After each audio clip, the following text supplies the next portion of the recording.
ನಿಜವಾದವರ ಪ್ರಾರ್ಥನೆ ಅವನಿಗೆ ಸಂತೋಷವನ್ನು ಉಂಟು ಮಾಡುತ್ತದೆ.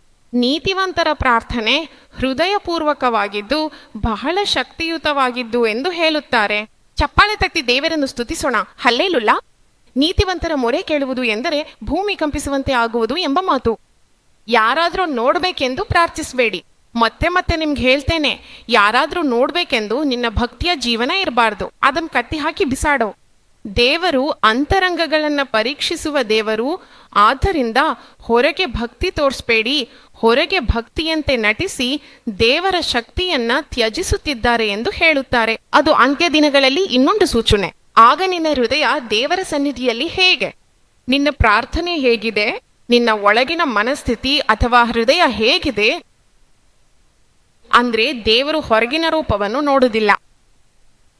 ದೇವರು ನಿನ್ನ ಹೃದಯವನ್ನು ನೋಡ್ತಿದ್ದಾನೆ. ಆದ್ರಿಂದ ನಿನ್ನ ಹೃದಯದಲ್ಲಿ ತೆಗೆದುಹಾಕಬೇಕಾದ ಎಲ್ಲವನ್ನೂ ತೆಗೆದುಹಾಕಬೇಕು. ಅప్పుడు ದೇವರ ದೃಷ್ಟಿಗೆ ನಿನ್ನ ಪ್ರಾರ್ಥನೆಗಳು ಸಂತೋಷಕರವಾಗ್ತವೆ. ನೀತಿವಂತರ ಪ್ರಾರ್ಥನೆ ಮನಃಪೂರ್ವಕವಾಗಿದ್ದು ಬಹಳ ಶಕ್ತಿಯುತವಾಗಿದ್ದು ಹೇಳಲಾಗಿದೆ. ಅವರು ನೀತಿವಂತರ ಪ್ರಾರ್ಥನೆಯ ಕಡೆಗೆ ತಿರುಗುತ್ತಾರೆ ಎಂದು ಹೇಳಲಾಗಿದೆ. ನೀತಿವಂತರ ಮೇಲೆ ಅವರ ದೃಷ್ಟಿ ಇರುತ್ತದೆ, ಅವರ ಮೊರೆಗಳಿಗೆ ಅವರು ಕಿವಿಗೊಡುತ್ತಾರೆ ಎಂದು ಹೇಳಲಾಗಿದೆ. ಹಲ್ಲೆಲೂಯಾ ಎಂದು ಜೋರಾಗಿ ಹೇಳೋಣ. ದೇವರು ಪ್ರಾರ್ಥನೆಗಳನ್ನು ಕೇಳುತ್ತಾನೆ.